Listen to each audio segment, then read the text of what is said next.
मुंबई से सटे मीरा रोड में एक बड़े अंतर्राष्ट्रीय साइबर फ्रॉड मामले का पर्दाफाश किया है। मीरा भाईंदर वसई विरार जो पुलिस कमिश्नरेट है उसने इस पूरे मामले का पर्दाफाश किया है। कमिश्नर निकेत कौशिक जी हमारे साथ बातचीत करने के लिए मौजूद है। सर, आप बताएं कि ये पूरा मामला क्या है और किस तरह की मोडस ऑपरेंडी इसमें जो है हमने 27 तारीख को यहाँ पे गुना दाखिल किया हमारी क्राइम ब्रांच ने।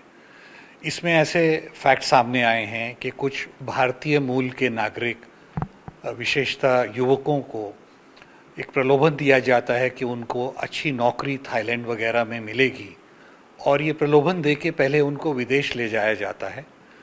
थाईलैंड से उनको उसके बाद जो है म्यांमार में ले जाया जाता है और म्यांमार में उनको बहुत तरह की यातनाएं दी जाती हैं और ज़बरदस्ती उनके साथ साइबर फ्रॉड्स उनके मार्फत कराया जाता है।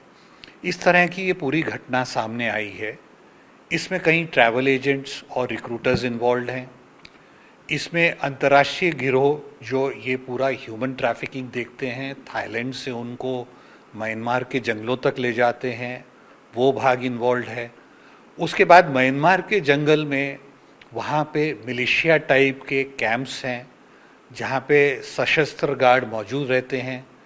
इनको यातनाएं दी जाती हैं, इनके डॉक्यूमेंट्स सारे उनके जब्त कर लिए जाते हैं और ज़बरदस्ती उनसे फेक प्रोफाइल्स बनवाई जाती हैं और अनेक प्रकार के साइबर फ्रॉड्स करवाए जाते हैं। जो लोग इसको नहीं करना चाहते, रेजिस्ट करते हैं, उनके साथ मारपीट की जाती है, टॉर्चर किया जाता है और वापस जाने के लिए उनसे बड़े अमाउंट की ठगी और एक्सटॉर्शन की जाती है। इस तरह का ये अंतर्राष्ट्रीय गिरोह सामने आया है। अभी तक हमारे मामले में जो गिरोह आया है उसमें उसका रिंग लीडर जो हैं वो चीनी मूल के नागरिक हैं, ऐसा सामने आ रहा है। और एक बड़ा इस तरह का गिरोह जो ह्यूमन ट्रैफिकिंग भी कर रहा है और साइबर फ्रॉड्स भी कर रहा है, ये दोनों का एक मिश्रित गैंग ये कार्यरत है और इसमें बहुत से युवक जो हैं वो फंस गए हैं। सर, इसमें किडनैपिंग भी है, ह्यूमन ट्रैफिकिंग, कबूतरबाजी भी है, इसमें साइबर फ्रॉड भी है, इसमें एक तरीके का इलीगल एक्टिविटीज कराने के लिए जोर जबरदस्ती भी है, पासपोर्ट भी जब्त किया जा रहा है। तो एक बड़ा रैकेट है, इंटरनेशनल रैकेट है ये। तो ये रैकेट कैसे पकड़ में आया? हमारे पास कुछ सोर्स इंफॉर्मेशन थी, उसके आधार पे हमने जो युवक जो इस यहाँ पे जो है जो पीड़ित युवक थे उनको कांटेक्ट किया, उनको भरोसा दिलाया कि हम लोग जो है इस केस में कार्रवाई करेंगे। कुछ भरोसा दिलाने के बाद वो सामने आए और उन्होंने जो है हम लोगों को ये सारे फैक्ट्स बताए। उसके बाद धीरे धीरे हमने जो बैंक ट्रांसफ़र्स हुए उनसे जो प्रलोभन लेके पैसे ट्रांसफ़र कराए गए थे, वहाँ एजेंट्स को अरेस्ट किया। पैसे जिन अकाउंट्स में ट्रांसफ़र किए गए थे उसमें से कुछ व्यक्ति को अरेस्ट किया गया है। इस तरह से फिर धीरे धीरे ये सारा मामला जो है उजागर हुआ। तो सर, इसमें अभी और कितने लोग पकड़ से बाहर हैं और किन किन देशों में ये पूरा रैकेट फैला हुआ है और इसकी शुरुआत कहाँ से हुई, ओरिजिन कहाँ से? 3-4 देशों में ये फैला हुआ है, ऐसा नज़र आ रहा है। ज़्यादातर नागरिक मूलतः भारतीय हैं, उनको थाईलैंड ले जाया जा रहा है, वहाँ से बॉर्डर क्रॉसिंग करा के म्यांमार और कंबोडिया जैसे देशों में ले जाया जा रहा है। तो 3-4 देशों में ये इसकी व्याप्ति है, 3-4 देशों के नागरिक भी इसमें इन्वॉल्व हैं और इस तरह से काफ़ी ये वहाँ की लोकल मिलिशिया से भी ये इन्वॉल्व है, ऐसा सामने आ रहा है। और सर, इसमें एक चीज़ और है कि जो यहाँ भारतीय लोग जा रहे हैं उनसे अगर साइबर फ्रॉड कराया जा रहा है तो उनको इलीगल कॉल सेंटर्स में बिठाया जा रहा होगा। तो वो किन किन देशों में उनसे फ़ोन कराया जा रहा है और किस तरह का साइबर फ्रॉड है?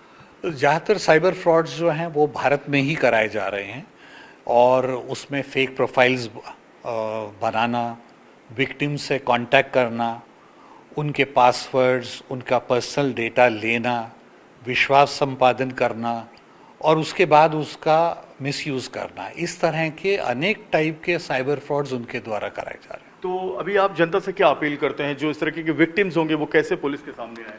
हमारा आह्वान यही है कि आपके साथ अगर इस तरह का प्रलोभन देके किसी भी तरह का गैर व्यवहार हुआ है तो हमारे सामने आए, हिचकिचाए नहीं, अपनी कंप्लेंट्स दें।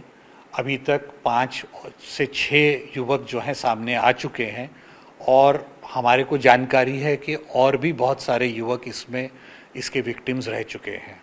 तो इसमें जो चाइनीज मास्टरमाइंड हैं उनको पकड़ने के लिए इंटरपोल की किस तरह से मदद ली जा रही है सर? अभी हम उनकी आइडेंटिटी जो है वो एस्टैब्लिश कर रहे हैं। ये असली आइडेंटिटी जो पीड़ित बच्चे हैं उनको नहीं दी गई ऐसा हमें लगता है।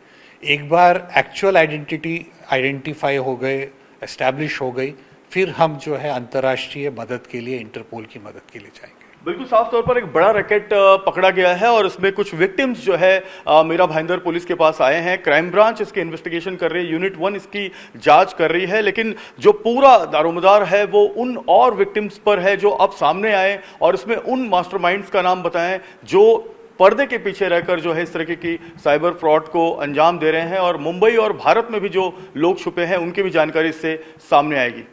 कैमरामैन शुभम के साथ Jayprakash Singh, TV9 Bharatvarsh, Mira road.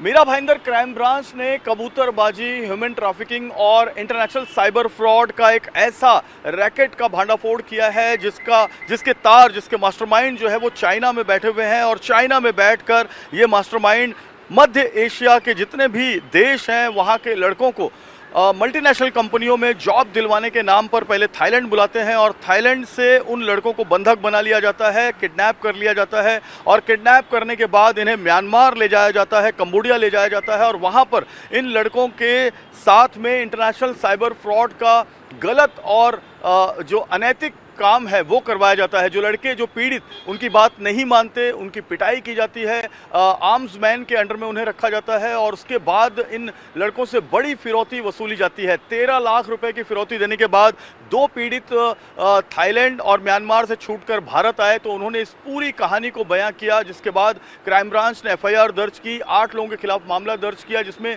China के लियो और स्टीव नाम के दो जो आरोपी हैं वो शामिल हैं, थाईलैंड के 2 आरोपी शामिल हैं और म्यांमार का 1 आरोपी शामिल है। 2 आरोपियों को यहां भारत में गिरफ्तार किया गया है और CBI और इंटरपोल के जरिए बाकी जो आरोपी हैं उनको भी लाने की कवायद शुरू कर दी गई है। इसमें बड़ी बात यह है कि लड़कियों को भी वहां पर कबूतरबाजी के जरिए ले जाया जाता है और फेसबुक और दूसरी मल्टीनेशनल कंपनियों के अंदर उन्हें जॉब दिलवाने के नाम पर उनसे इंटरनेशनल साइबर फ्रॉड का काम करवाया जाता है। लड़कियों का जो शोषण है वो भी वहां पर किया जाता है। तो इस पूरे मामले की जांच मीरा भाईंदर क्राइम ब्रांच कर रही है और इसमें और बड़े खुलासे आने वाले समय में होंगे। कैमरामैन शुभम के साथ जयप्रकाश सिंह, TV9 भारतवर्ष, मुंबई।